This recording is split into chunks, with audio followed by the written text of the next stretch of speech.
Guys, if you are a pro wrestling fan, the man sitting next to me needs no introduction. A legend in the industry, Dustin Rhodes, joins us today. Dustin, good to see you again, man. See you too, Jeff. I'm glad you were able to join us. Everything's great. Everything's great. And I know for our wrestling fans in town, everything's going to be even better than great tomorrow in Cedar Park at the HEB Center. Yes. Give us a rundown of what's happening. Well, we're back, man. It's going to be a great 2 hours, 3 hours of action, and I hope that everybody can make it out, especially on Valentine's Day. You know, Valentine's Day is very special, so bring your wives, bring the kids. It's good entertainment for everybody. Love is in the air, along with maybe some bruises, some blood, and a few chairs if possible. Maybe a few. Okay. Hopefully not on, on my behalf or on my head. Uh-huh. I'd rather wake up in the morning feeling a little bit better than I normally do sometimes. So you never know what you're going to expect from AEW. We have a wonderful, wonderful, talented roster with lots of pro wrestling. So it's a little more pro wrestling oriented instead of the entertainment like the other channel. Right, so we're big on pro wrestling. We have a lot of fun, talented kids. I get to produce a lot of the kids, coach them, and sometimes perform still at 55 almost, So for years, we've seen you in the ring, and now you have a big role coaching, directing outside of the ring. Right. How different is that role that you have now compared to the role that some wrestling fans remember you playing decades ago? So, with anything, you've done it I've done it for so long. This is my 35th year, going on 36, and it's like I've done everything there is to do, and I'm still passionate about it and still love to do what I'm doing. But then again, you have these new youngsters that are coming up, and they're hungry, and they're starving for that, reaching for that brass ring, we like to call it, and everybody wants it. And somebody's sick or somebody's hurt, there's a spot open and everybody's willing to take that spot. And, my job is to, as they are performers, right, and I'm their producer or coach, is to take whatever they do good, to put it into a nice little package and to make the people feel something. And it's very important, and I teach my kids this at Rhodes Wrestling Academy, which is in Leander.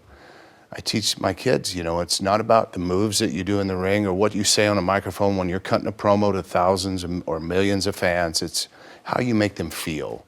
And I think that's the biggest thing that when I teach these kids or when I'm producing is make a moment out of something instead of just going through the moves, right? It's important to make them feel something so they don't click the channel, that they will come back. And if they remember that moment and remember how you made them feel, they're coming back for sure, right? I mean, the audience in the arena is there, and our larger audience on television, that's who we play to. So it's very hard. There's a lot of logistics going into it, a lot of mechanics, but they do it well. We've got a solid roster. They're all very, very well trained, and they're getting their shot now and their chance, and it's good to see.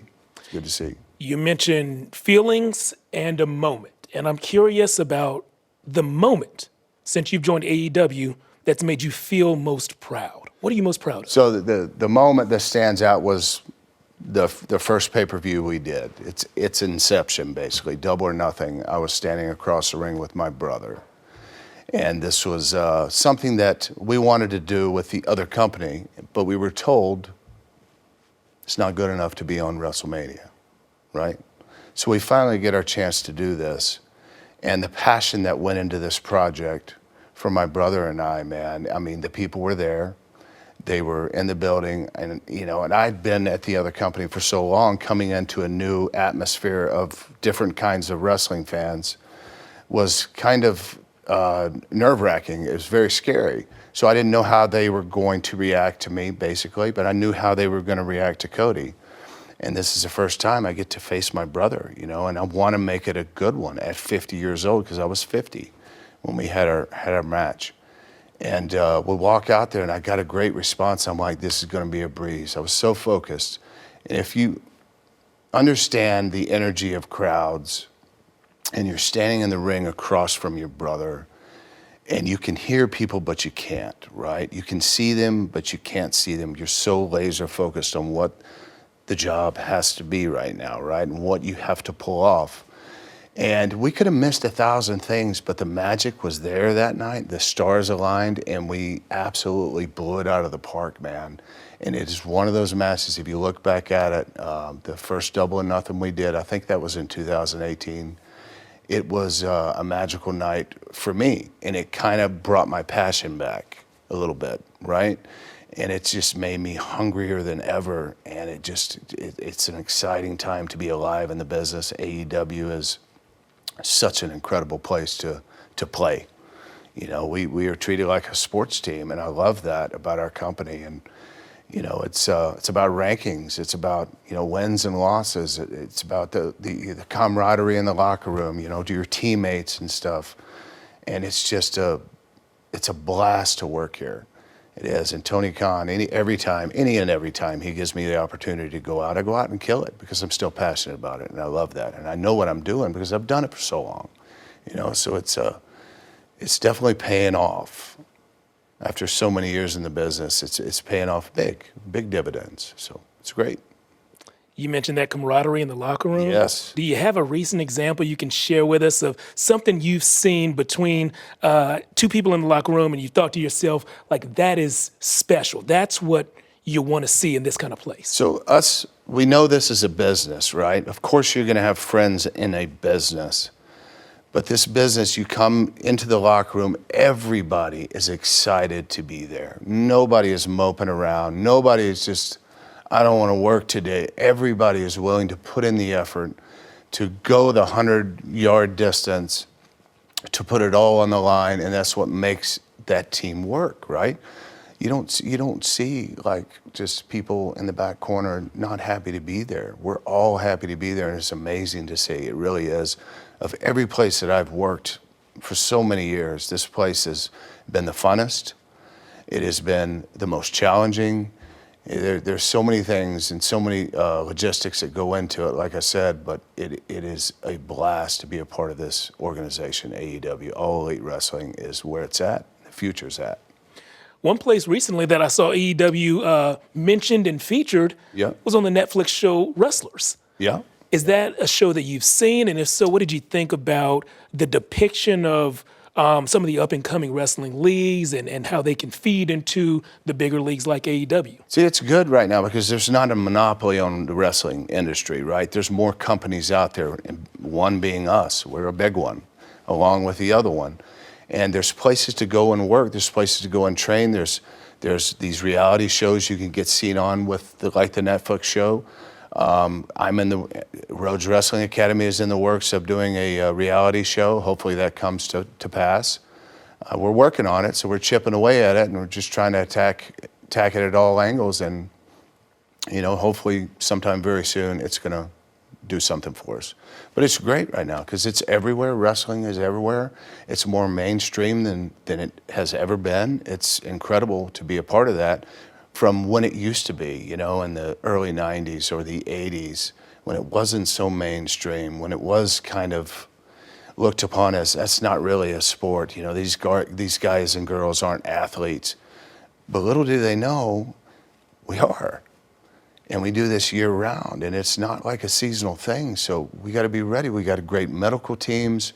We have trainers, we have doctors. We used to not have that. We taped it up and we went hurt, you know, because if we didn't work, we didn't get paid. But now it's more like a franchise, a team franchise, and you get paid and you're taken care of. And that's the one thing that I really like about this place, AEW, is you're well respected. You can talk to the boss. It's not a place where you have to be nervous. Everybody's on the same page. Everybody knows what we're doing. And we put out a good product, right? So every Wednesday night we're live. Every Friday night we're on television. Every Saturday night we're on television. So we got it all locked up pretty much. So it's good.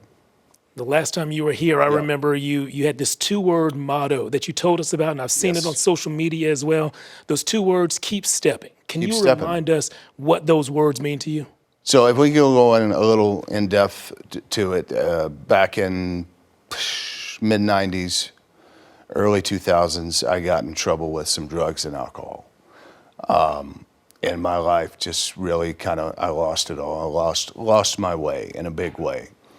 And I finally decided that I, couldn't do that anymore and I needed help. And I went and reached out to the wellness program from the other company. They got me help. I went to rehab and I did my stint in rehab and I came out of there a brand new man, knowing that I've got to attack everything one day at a time and try to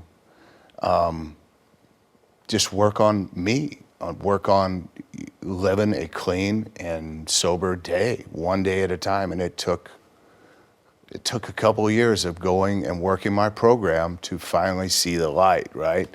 But since then, as the doors have opened up, it's crazy how much the door has opened up. But the person who started saying that to me was my father. And he would call me every day once I was out of rehab. He's like, Dustin, are you doing your steps? Yes, sir, I'm doing my steps. We'll keep stepping. Every day he would say that. So I've used that since then. And it's been almost 16 years now. And I've got everything in my life back that I lost and then some. So that is, by the grace of God, here I am. Is that a phrase, a story that you use in your mentorship role with these up-and-coming wrestlers? Every day I use that because it's true. If you're not moving, if you're not continuously doing something and you just sit, you're going to wilt up, you're going to die, and it's no good. You've got to keep moving. You've got to keep being positive, keep reaching for what you think is impossible and keep dreaming, because those are the most important things that keep us going. And if you don't have those in your life, then, it just, the darkness creeps in, right? The devil's always on your shoulder and all you got to do is go take a walk with him. But you choose not to. That's why you keep stepping and you stay forward and you don't look behind and you stay in the moment and just dream, baby, just dream. And then go capture your dreams. Sprinkle it with a little stardust, I like that. I'm sure in some ways it feels like you're living in a dream right now and living in an answered prayer is what I like to say. Second chances, baby. Second chances. There we go, living it out. And so tomorrow, in your town, you live here in Central Texas. I do. We will host an AEW event. What will wrestling fans see if they do attend this event in the HEB Center in Cedar Park? So there's a lot of dramatics going on right now with our world champion Samoa Joe, who is in a little fight with Hangman Adam Page and Swerve Strickland. If you watch Swerve Strickland's work, you will be amazed at the talent. He is a generational talent. He's doing amazing. I'm not sure what the rest of the card is. We got some ladies matches on the card. We're going to hear from probably Sting and Darby Allin. He's on his retirement tour right now. He retires at our pay-per-view Revolution in March. And so there's a lot of things going on, and it's going to be very exciting. I promise you that. We might see Sting. Be a lull. Maybe. I'm not sure if he's in town. I'm going to say he is. But hopefully he is. I'm sure we'll hear from him. And he's on his retirement tour, like I said. So I promise you won't be bored coming to our shows. They are exciting. They are moving fast. And we are hanging on by the edge of our seats. All right. Excitement, fast moving, and potentially Sting could be there. So it's. I don't know. Is Sting there? No, Sting's not there. We got some great superstars. John Moxley. Who else we got? Toni Storm. She's a movie star, man. She's taken this new role that she's doing, and she's like a producer, the director, and an actor. It's really cool to watch her work. She has something to say tomorrow and do. We've got probably some tag team matches happening. It's going to be incredible. It's going to be a lot of fun, and hopefully you might get to catch a glimpse of me. I like that. Hometown boy, Austin, Texas. Hook 'em, baby. Let's go. There we go. And that's my last question for you. Yep. You guys travel all around. Yep. When you're able to put a show on here in your hometown, yes. What does that feel like? Is there a different kind of juice, different energy? Well, there's always an energy with Texas fans because they're the loudest. And I may be biased in saying that, but they are to me. And the fact that I don't have to get up early and take a plane ride, then rent a car and go stay in a hotel. I can get right up, drive to the HEB Center, and go right back home and be in my own bed. So that's a big plus for me. And I love performing in front of Austin, especially my hometown, born and raised, It's the best. It's the best. It is. And you guys are as well. Thank you again for chatting with us. Thank you very much, Joe. I know that people are going to attend, and I can't wait to see the so. show y'all put on. They're going to enjoy it, I promise. Keep stepping.